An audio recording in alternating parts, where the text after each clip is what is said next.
Cette vidéo-là, c'est pour vous. Vous qui passez le temps à me menacer parce que je passe mon temps à partager les vidéos du général Valsero.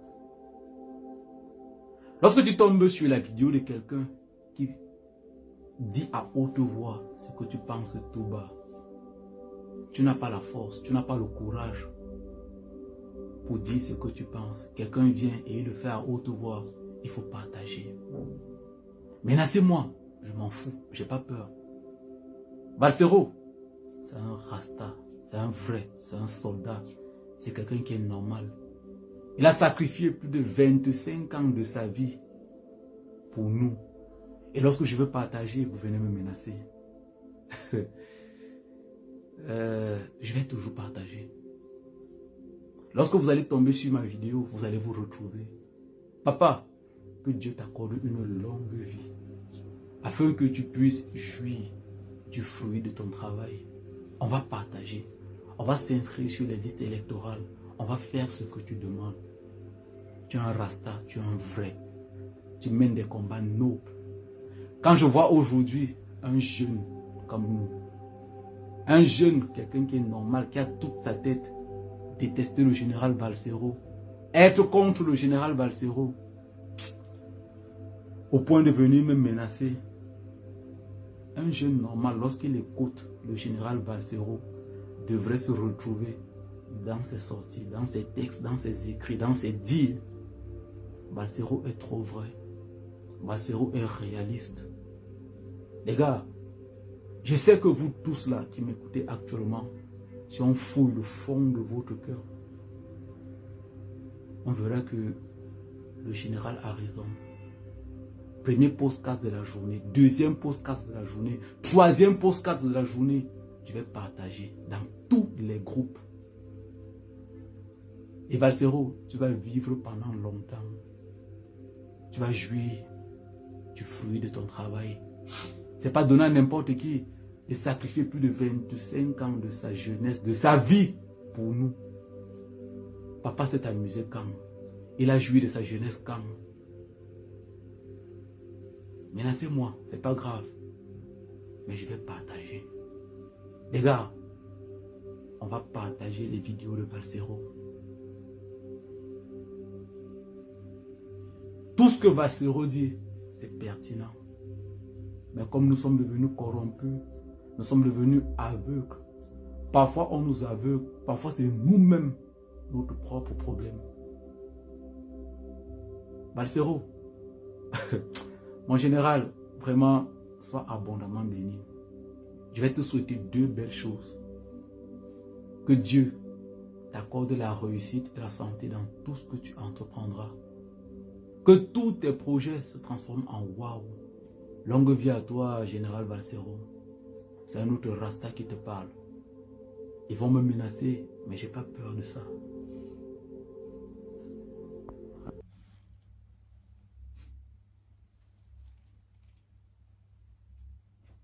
Si tu te demandes comment je tiens, pourquoi, quoi qu'il arrive, jamais il n'existait pas quelque chose sur cette terre qui pourrait m'éloigner de ma ligne de conduite. Si tu te demandes comment je tiens, tu as ta réponse. Parce que l'amour que vous me donnez est beaucoup plus grand que les quelques petites insultes que je peux recevoir. L'amour que vous me donnez, l'attention que vous donnez à mon propos, parce qu'il ne s'agit pas de moi, je ne suis pas une star. Il s'agit juste de ce que je dis. L'attention que vous prêtez à mon propos, l'importance que vous lui donnez est beaucoup plus grand que me compromettre pour avoir le passeport de mon pays. Le carburant de mes convictions. Chaque fois, si quelqu'un me demande pourquoi tu te bats, c'est pour ça. C'est pour nous. Parce que c'est la plus grosse chose, la plus grande des choses que nous avons en commun. le nous, notre vie, notre pays.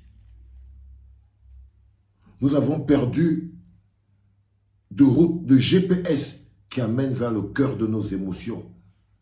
Parce que nous avons été plombés par la corruption. Elle a rongé nos émotions. Et aujourd'hui, on ne voit plus la force qui réside dans l'amour. Parce qu'ils ont mis la force dans l'argent. Ils ont mis la force dans la violence et la brutalité. Non, l'amour rend encore 2 fois plus fort. Je n'ai jamais rien fait pour mériter autant parce que c'est du bonheur. Je n'ai rien fait plus qu'un autre. Je pourrais remercier le ciel, mais non. Je suis de ceux qui remercient les hommes. Je ne suis pas de ceux qui disent merci Dieu. Non. Je suis de ceux qui remercient les hommes. L'amour que nous avons les uns pour les autres doit être au-dessus de ces quelques intérêts fictifs dont il nous parle. Vous avez suivi le premier podcast de la journée. Dieudonné Nsomba, nous traitant de ce que nous sommes, évidemment. Dieudonné Nsomba disant que le Cameroun est un groupe de groupuscules. Vous voyez le peuple où? J'ai eu mal. Et je sais que nous sommes le peuple. Nous ne sommes pas ces groupuscules sociologiques sans intérêt commun dont parle Dieudonné Nsomba. Non. Non. Nous sommes au-delà des clivages ethniques et sociologiques. Nous sommes le bloc populaire. Ce combat que nous sommes en train de mener aujourd'hui est le combat qui va définir à un moment qui va dire qu'on avait mis un terme à l'administration coloniale, qui faisait justement qu'au lieu d'avoir un peuple, avait une direction commune. Parce que ce qu'il parle de Dieudonné Nsomba, il parle fondamentalement de cette fragmentation, de cette administration coloniale qui consistait à fabriquer des communautés prêtes à s'opposer les uns aux autres, comme ça pour rien, sans avoir un intérêt commun. Il nous manque de respect. Il nous manque de respect.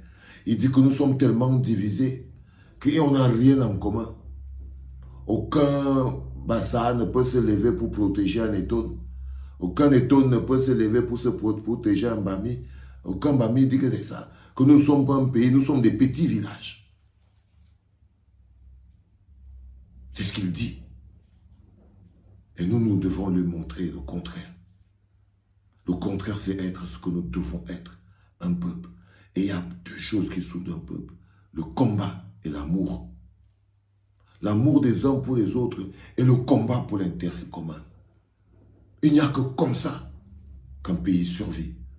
Quand les populations arrêtent d'être des groupuscules et deviennent un peuple au-delà de leurs appartenances ethniques. C'est le travail que nous faisons à la clinique tous les jours. Comment transformer des populations en un peuple. C'est pédagogique. Ça prend de l'énergie. Ça prend beaucoup d'énergie. Mais parce que c'est la clé, c'est l'objectif. Dès que nous devenons un peuple, tout le reste n'a plus de sens. Un peuple ne peut pas supporter le Sénat que vous voyez là. Non, ça c'est le Sénat des villages. Un peuple ne peut pas supporter l'Assemblée que vous voyez là. Non, c'est l'Assemblée de l'administration coloniale. Ça ne nous représente en rien. Et lorsque nous deviendrons le peuple que nous sommes, eux-mêmes, ils vont sortir de là, ils vont rentrer chez eux. Parce que ça va redevenir la maison du peuple. Pour le moment, c'est la maison des élites. L'Assemblée est la maison des élites. Où les gens se partagent les petits intérêts. Le Sénat, c'est pareil. Ce n'est pas la maison du peuple. Ça n'a même pas de pouvoir. Ça n'a pas de pouvoir. Et il est important que le peuple s'investisse. Et nous le deviendrons. J'en ai la conviction, les enfants. Il a compris le pouvoir du partage. Partager est un moyen de s'exprimer. N'ayez pas honte. N'ayez pas honte de constituer une armée pour partager, de créer un groupe. Donnez-vous cette mission. Si j'arrive, je partage. C'est un acte citoyen. Au-delà de tous les enfants, c'est un acte citoyen. Si tu crois, tu partages. Si tu veux être comme nous soyons un peuple, alors tu t'engages. C'est un acte d'engagement. Croyez-moi. D'autres vous parleront d'intérêt égoïste. Si vous me connaissiez bien, vous verrez que moi là, non. C'est pas sur ça là que j'allais venir chercher ça. Ce qu'on donne est beaucoup plus grand. Partager devient donc quelque chose de puissant. Donnons de la voix. Merci frère pour ce message. C'est une perfusion d'amour. C'est une perfusion, c'est-à-dire adrénaline. C'est monté dans les veines, c'est passé partout. Tu m'as fait une injection d'adrénaline, frère. Tu m'as fait une injection d'adrénaline, d'amour. Ça m'a pris partout. Ça m'a pris partout, frère. Tu vois? Merci. Ils pourront m'enlever le passeport. Mais ça là, ils ne pourront pas me l'enlever.